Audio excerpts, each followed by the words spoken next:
Don Quixote and Heathcliff were rescued by the rest of the damned dozen, and Dante.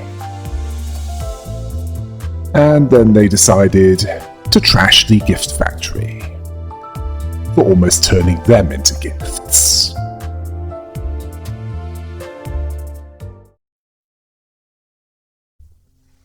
After Santata was dying on the factory floor, he called out to the humans that he despised, vowing to separate the flesh from their bones.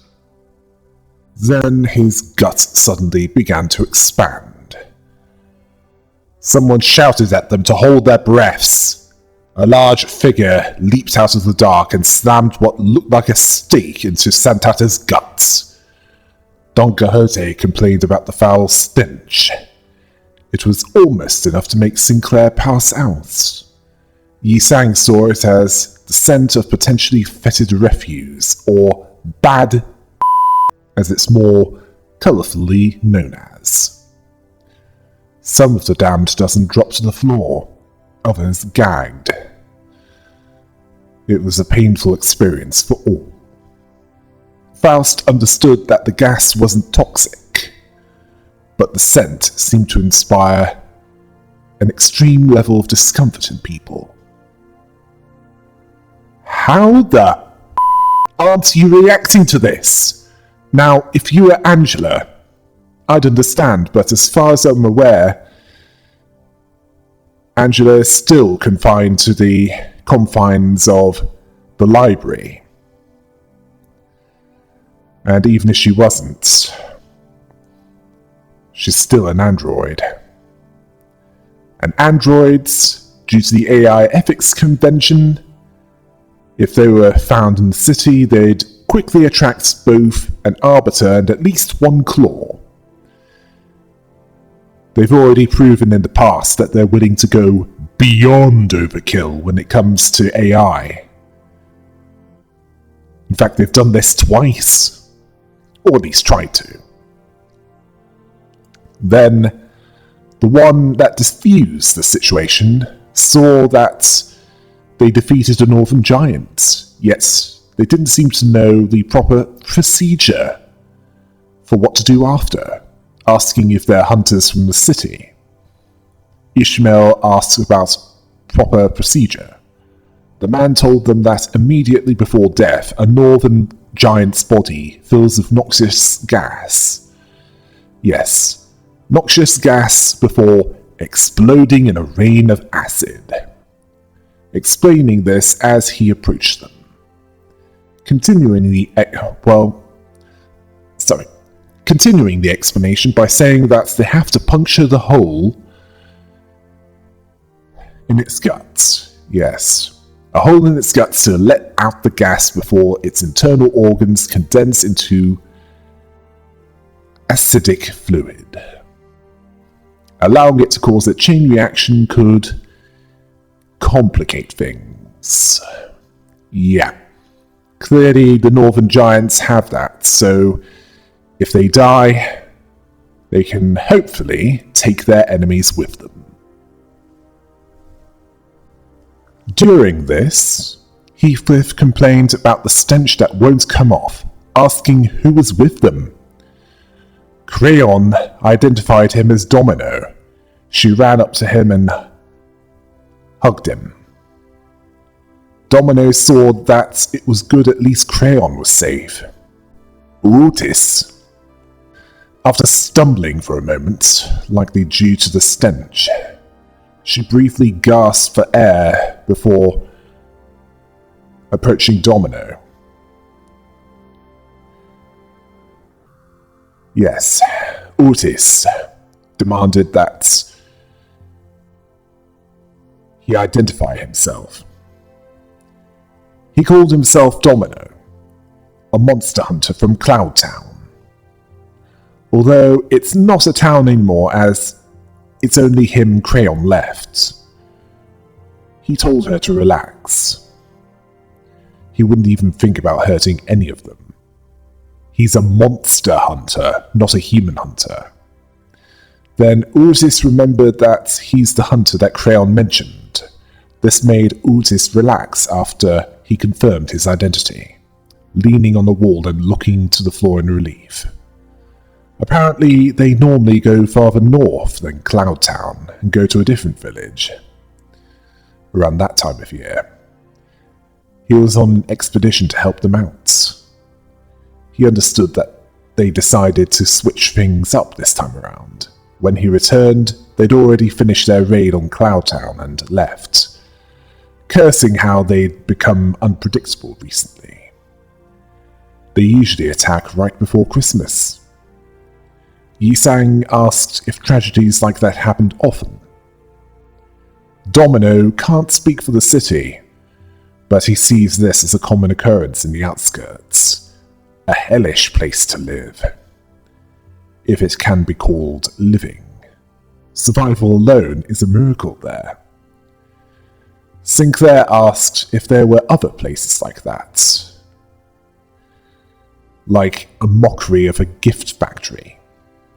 Domino says no, but he can tell them one thing.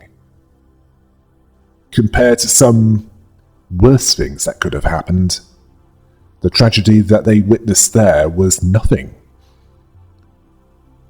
That's the natural order of things in the outskirts. Oh, okay, sorry. This was mild compared to what can happen in the outskirts? Well, what should I expect? It's a place to go for those looking for something valuable, or those forced out of the city. Yet Domino sometimes wonders if he was in the city. No matter how bad it gets in there, it must be better than that living hell. Well, you do have a point. It's just a less bad living hell, but it's still a terrible place to live. Dante didn't know what to tell him about that. Even with their limited knowledge, they know how bad it can get inside the city, where the atmosphere was about as warm as Baba Yaga's cavern, from what they've experienced so far. Don Quixote offered to bring them back to the city. They're in there. Then she stops herself, realizing that the others were giving her a look of disapproval. Domino thanked her for her kind words, understanding that if it was that easy, he'd wish for at least Crayon to enter it, just like that, but he understood that the city had no place for her, not even a small corner of it. Faust then spoke of the other barriers that would prevent them from entering the city, even if they made it past the city's walls. And yes, the city had walls preventing those from the outskirts from going in.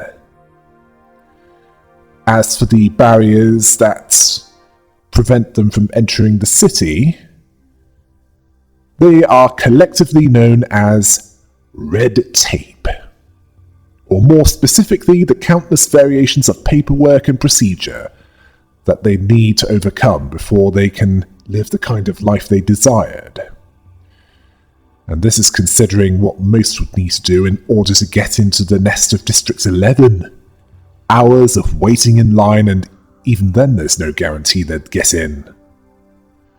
Domino asks, what would people like them even do with such paperwork? Where would they find them out there? They've not studied or worked to find a job in the city as some youths of other villages do. Crayon was about to say something, but she stops herself. Don Quixote was unsure of what to say and chose to say nothing. Domino broke that silence, and she wanted to extend his gratitude for keeping Crayon safe until his arrival. Rodia hinted, not so subtly, that a good way to do that was to extend them a nice pouch of shiny and jangly bag of... Well, the lingering stench made it difficult for her to speak, but she wanted to make a point. Domino defined that as a tour of some antique items he keeps at home. Precious items salvaged from the locomotive tracks of the outskirts. Not something seen every day in the city. Now this impressed Ishmael, as a tour of that kind alone would be worth more than just pure cash. Then Dante reminded her that the door that they entered through might shut behind them. Faust understood that it was unclear whether that door was still open. She recommended that they make a quick return to the bus, now that the two primary objectives had been secured. Likely rescue Don Quixote and Heathcliff and then ensure Dante's survival. Dante confirmed this. Otis made it clear that even if it's not the Great Lake, the outskirts are an extremely perilous place. Curiosity isn't worth the risk of getting stranded in that environment. Domino understood that they needed to hurry back, so he threw something for them. A carved wooden doll. Otis didn't see it as anything dangerous. They can inspect it further after they return. They mustn't delay any longer than they have to. Dante agreed with her on that. Those that passed out had to be carried by others. Most couldn't stop gagging at the stench. They still made their way back to the door. Yi Sang was relieved that the door had remained open. Yes, it had remained open. So they got to Mephistopheles, got back to it rather, and sometime later, Charon was not happy about the stench, and made her displeasure clear. Yes, the displeasure was clear with, "Boo! Stinky! Charon! Evacuate! Evacuate!" She quickly made her escape to the decks. And this clearly Virgilius off. Then he calmed down and noted that they had quite an adventure. This was based on the blood and guts that they were covered in, and with a disgusting stench to boot. Dante tried to explain, but Virgilius reminded them that he can't understand them anyway, telling them to just reply to his query with a simple nod or a shake, and they had better match up with his expectations. Dante was unnerved by this. He had one question. Was it Dante who made the call? Dante hesitated, but they nodded, fearing reprisals for this, but they okayed this. If it wasn't for them, this wouldn't have happened in the first place. Satisfied with their answers and respecting that they're being honest with him, he saw this as the end of it. At least as far as he was concerned, and this was surprising to Dante, who was told that he will leave it up to them to deal with that mess. He may rest. Rather, they may rest afterwards. And advised to do something about that foul stench. Well, a change of clothes and a shower with strong cleaning products for all of them, and metal polish for Dante's head would certainly help with that. As to the clothes that they were wearing, they need to have a strong clean. Virgilius then disappeared into the back door again. Dante was relieved. That wasn't what they expected to happen, but it was certainly better. Don Quixote, remembering her beatdown session after she made things problematic too many times, agreed with them. The best consultation is one not had. Then she reveals what she picks up from the gift factory. Dante didn't know when she had the time to pick up what she did, but she managed to haul a huge sack of gifts back to Mephistopheles. Rhodia asked Don Quixote if she picked that up from all that mess. Don Quixote laid claim upon the evil gnome's trinkets. Gregor saw this as some real commitment, Dante asking what all that was for. Apparently, Don Quixote's intentions was to adorn Mephistopheles with Christmas decorations. Sinclair reminded her that Christmas was still 3 months away. So, unless it's not what I think, it's 984-09 now. And they're getting close to the mainland. Otis agreed with that, not wanting to peel, or rather risk peeling old wounds, remembering Sinclair's background story. His parents were killed on Christmas Eve. It was also a sensitive subject for Virgilius, as that was when that orphanage in District 22 was destroyed, where a few orphans were killed. That incident involved Tomeri and Iori, the Purple Tear. Yes, a good thing that Virgilius wasn't within earshot. Anyway, Otis understanding that lowering their morale, not a good idea. Sinclair didn't think it was as bad as it used to be. Likely because he's already dealt with his unfinished business and his tormentor is dead now. Ishmael understanding with her own experiences, saying that they can all grow beyond it eventually. Don Quixote seeing this as marvellous, seeing this as an occasion for a party, asking what they thought of this. Ishmael asked her if she went through all of that trouble for some party decorations.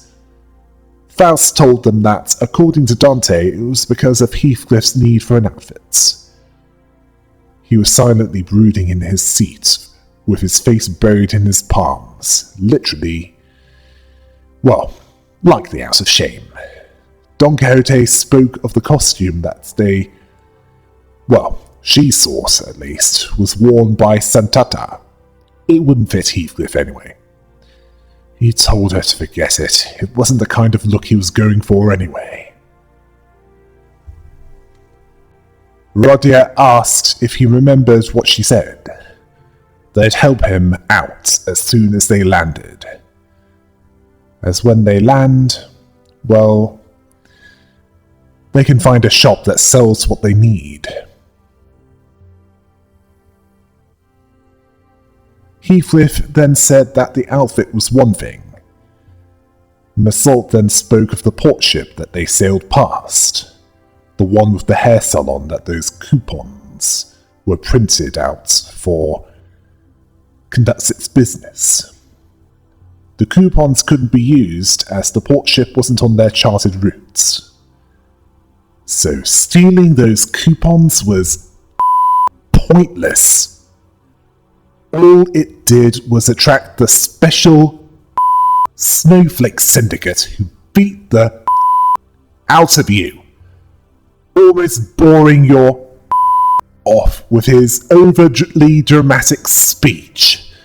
And just when it couldn't get any worse, that action almost got all of you to stay dead. If it weren't for the intervention of the Indigo Elder. Honglu was willing to help with styling his hair, as he's done that with his sisters and younger siblings' hair pretty often. Heathcliff didn't know how long they'd be floating on the lake. Anyway, besides, he doesn't know how to dress himself proper. He's going to attempt the trial and error method. Gregor then asked him what it was that Virgilius gave him, just so that they know what it was he was so anxious about. He decided to do so, a deep, heavy sigh resulting in him producing... Well, Dante saw it as a letter. Gregor understood this as the something that Virgilius gave him. Honglu recognized that envelope.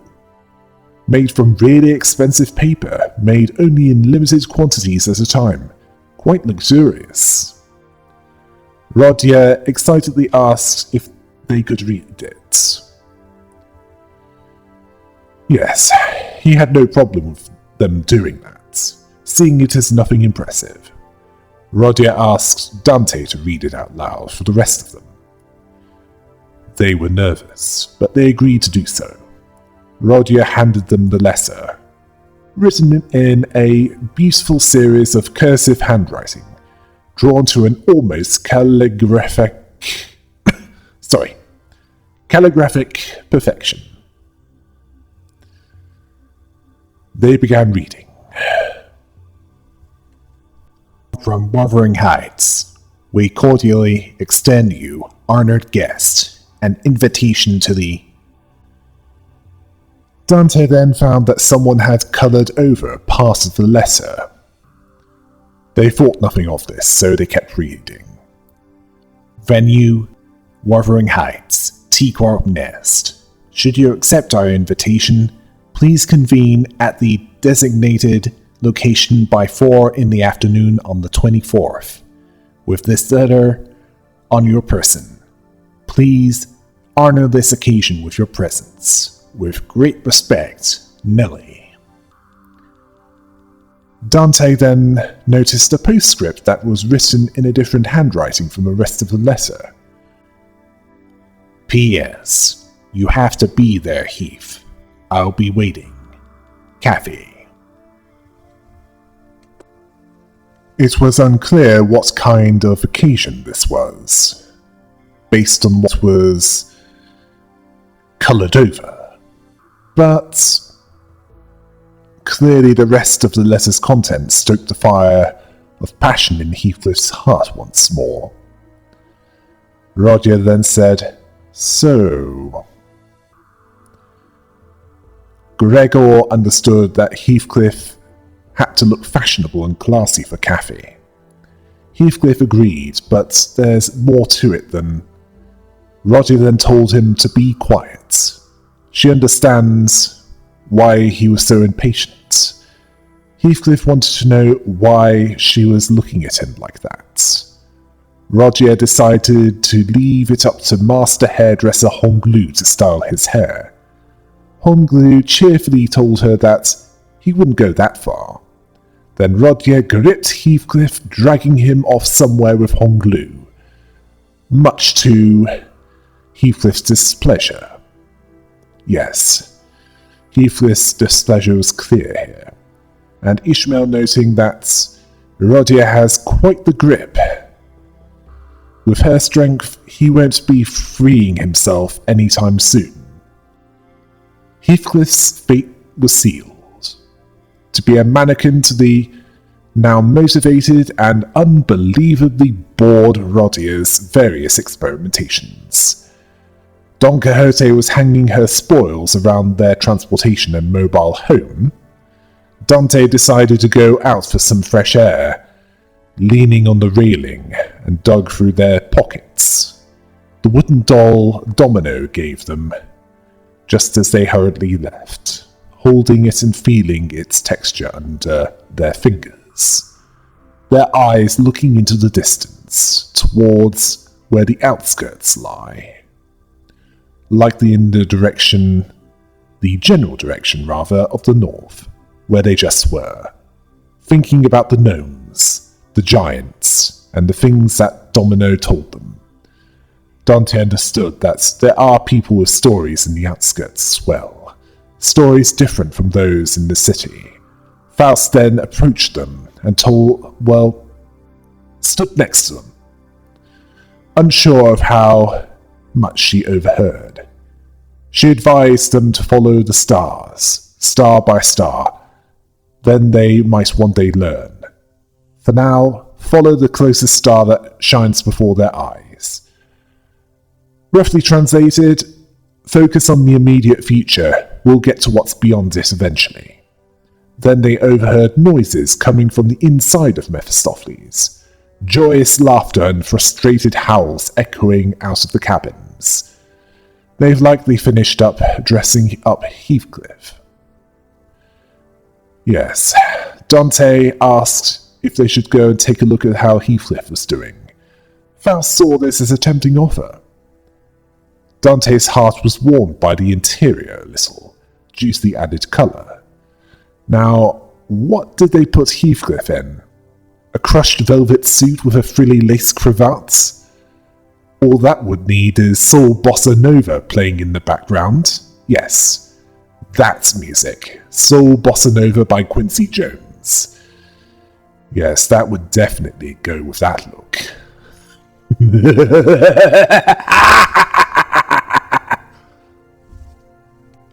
Sometime after the brief visit to the outskirts, Dante heard the alarm that ruptured the eardrums of those that had eardrums, and the blinding green lights appeared.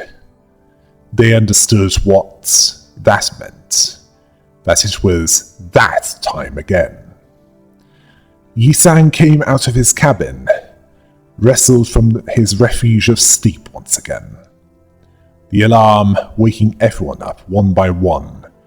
Faust then told them that Walpurgis Night had come again. The chaos was there, but Faust remained calm as ever, walking up to the helm to shut off the alarm. Dante was surprised at this, as they thought it would be a rare occurrence. Faust confirmed this, but its frequency was not something that could be predicted. Not reliably. Roger saw there being no point in going back to sleep, asking if there's a chance that it goes off next week as well. Faust saw it as a possibility, although it wouldn't happen so soon. It takes some time for Mephistopheles' engine to resonate. Then she found something on the screen, while answering Rodier's question, and came to a sudden stop. Dante asked if there was something wrong. Faust said, "No! Everything was under control. It's within the predictable range of variables for one such volatility." She paused to contemplate how to explain this to everyone, telling them that this would be a new environment for all of them.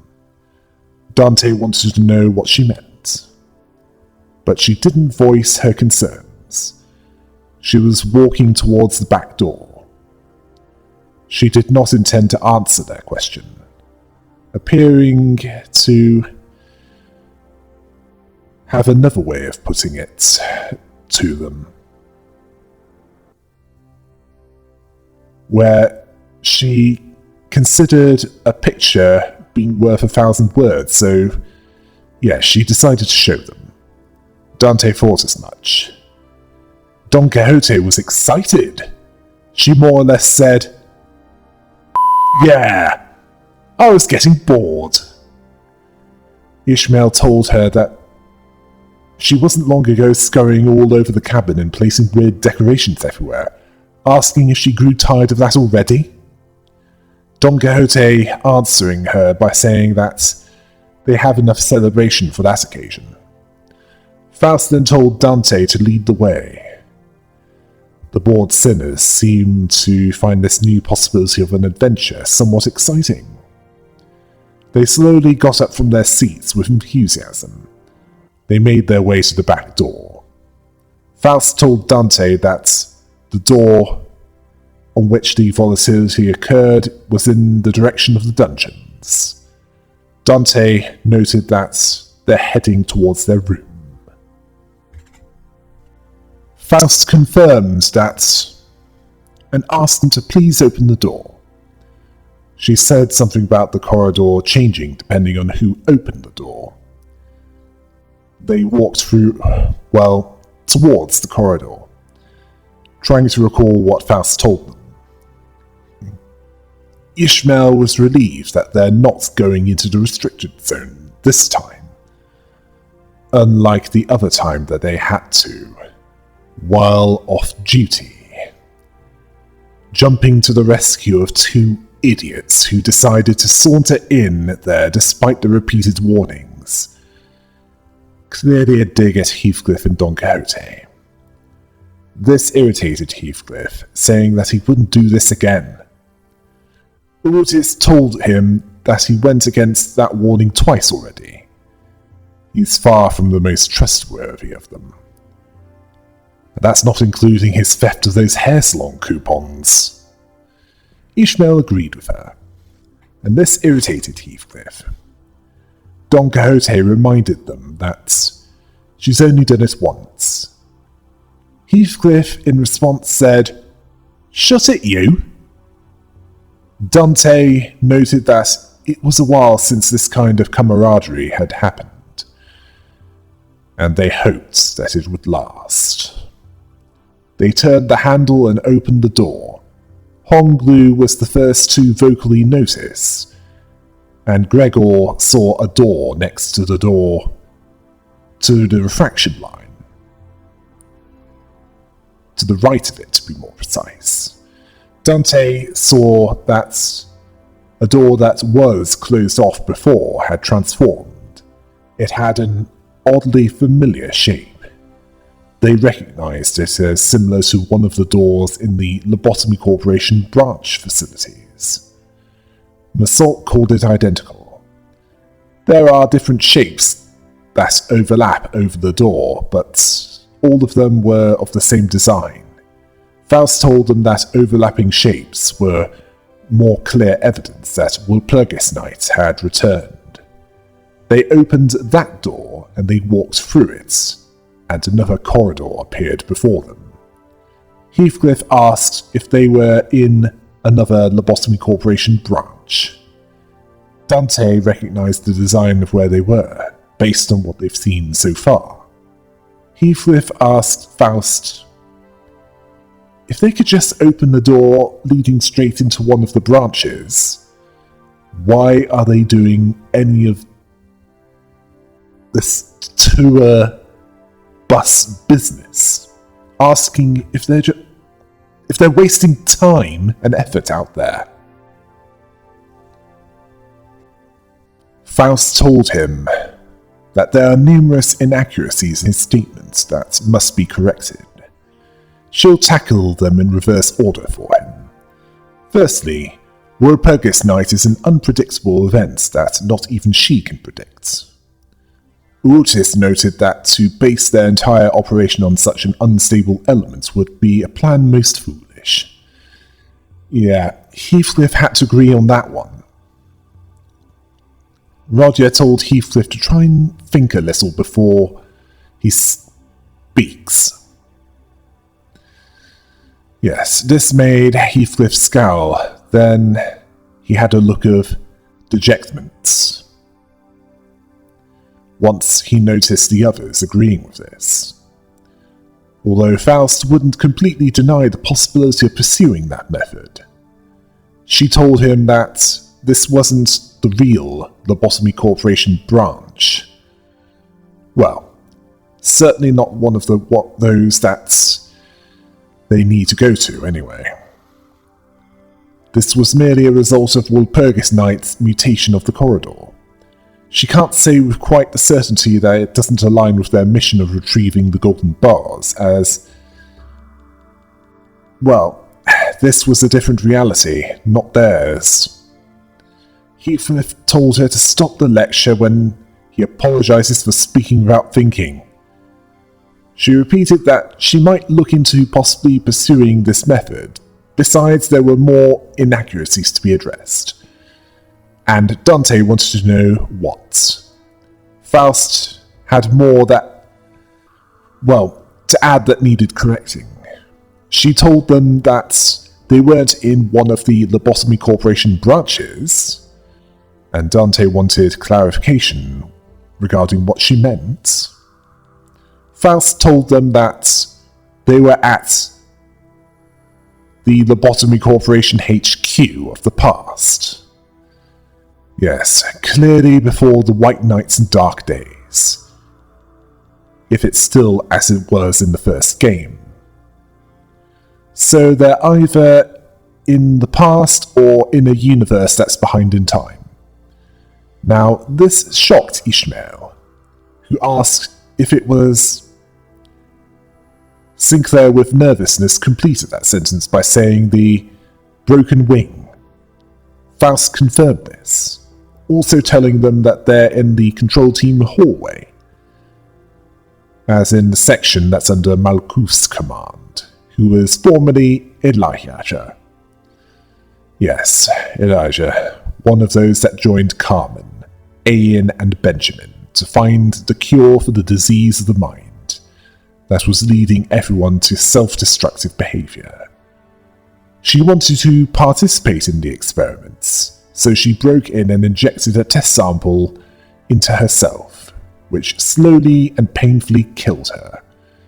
Then she had her brain removed and put in a cybernetic replacement body, the kinds that would make R2-D2 snigger in derision. Oh yes, and since they had no perception filtering headsets, or something that altered the perception of viewing in the cameras, they're seeing things for what they are. And it doesn't look as pleasant as it does in the game Lobotomy Corporation. The damned dozen were apprehensive, and Dante noticed this. They understood that it was where it happened. They lacked any memory of that due to lacking any memory before District 4, but everyone in the city knew about that incident. The White Nights and Dark Days. Lobotomy Corporation HQ was the source of the blinding light that enveloped the city for days. And after that, it sunk everyone into utter darkness for the next few days. Yes, 3 days of light and 4 days of dark. Faust appeared unaffected by the general air of anxiety of those around her. She continued to look off into the distance, away from them. She might not care, or she knows more than she's saying. Dante was asking if Faust was waiting for something. Faust confirmed that she was. There was more to the volatility than this phenomena that they've experienced in the past would appear to show. Soon it would. Then before Faust finished, the lights of the corridor suddenly switched colours, saying that it had begun. Don Quixote asked what was going on, asking if it was a sight burial. Faust said no, that's a different siren. This is something different. Gregor asked what it was, not liking the look of the red lights, and it's not because it was a corridor full of prostitutes.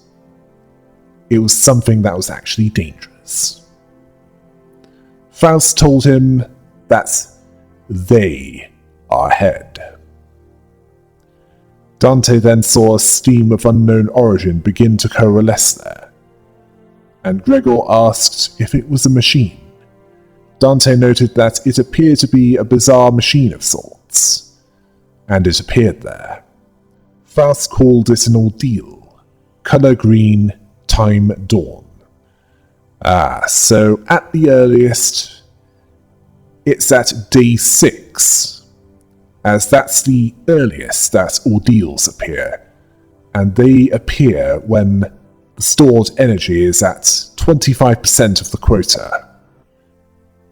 This is also when the information floor is unlocked.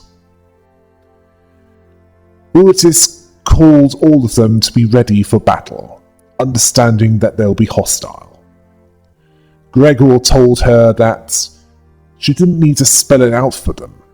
The menacing piles of scrap were coming that way. Dante observed them readying themselves for battle against the machines that seemingly appeared out of thin air. Heathcliff asked if this was an abnormality as well. Dante said no, it felt more like a peccatulum, telling them what they sensed them. As for what Faust had to say, she didn't answer. She brought out her Zweihander and stepped forward, telling Dante that they must suppress them and to prepare their identity cards. Then they fought the Doubts, the machines that appeared during the Green Dawn ordeal. They primarily pierced and made the enemy bleed. They're weakest to blunt force, but piercing also does more damage than, well, certainly slash damage anyway.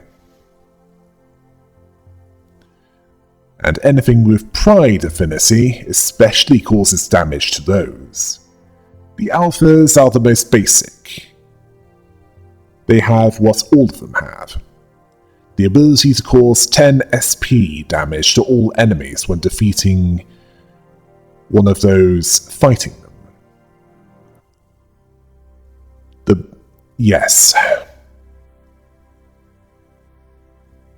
The betas do what alphas do, but also heal 50 HP when staggering or killing one of their enemies. The gammas do what the betas do, but are slightly slowed down and are able to hit harder and for more damage if an ally is defeated. And if it dies, it grants a damage bonus to all its enemies, which doesn't stack. The deltas do what the gammas do, as well as dealing 20 SP to all enemies upon defeating one of them, along with healing 100 HP if staggering or defeating an enemy. And if there are no other allies, and no others of its kind will be generated as a consequence, and if it's still there upon the turn ending, yes. Basically, if there are no other allies and they're still there upon the turn ending, no others will be summoned, which can be a problem if you want to have a full clearance. Regardless, they fought through the onslaughts and were able to defeat them, all with that reality's Malkuth encouraging them, somehow believing that she was speaking to the control team.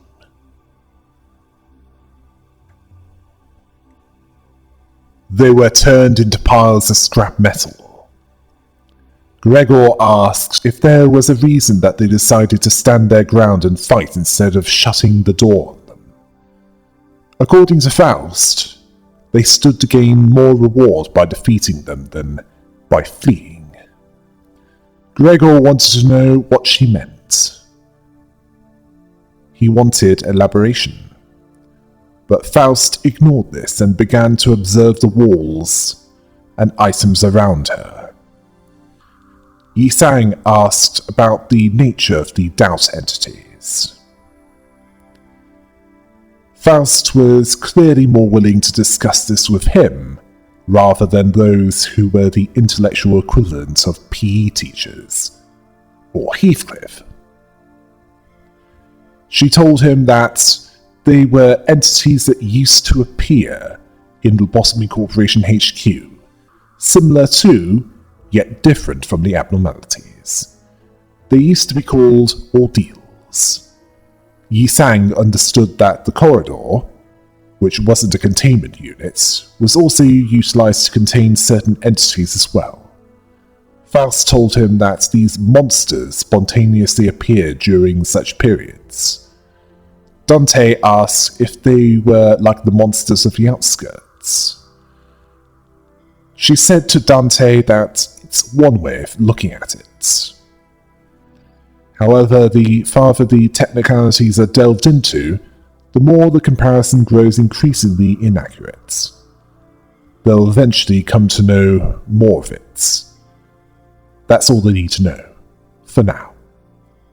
Ryushu compared it to the nocturnal march of the 100 demons. She liked this. I suspect that she's not referring to the sweepers.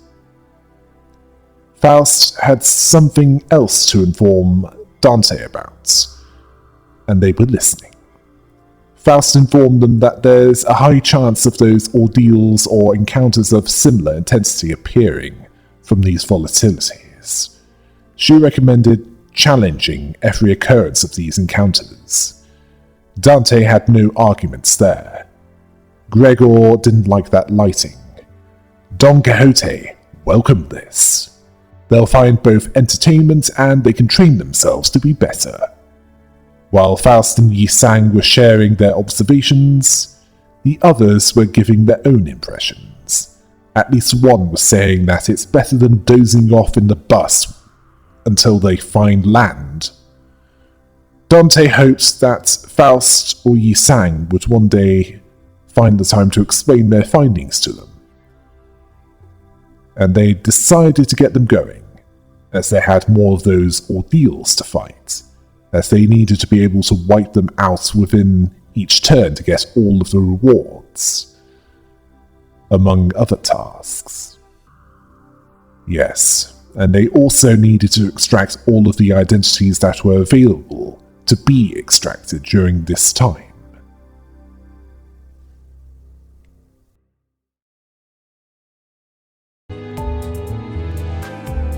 Chapter 5.5 is done for now, but more will come.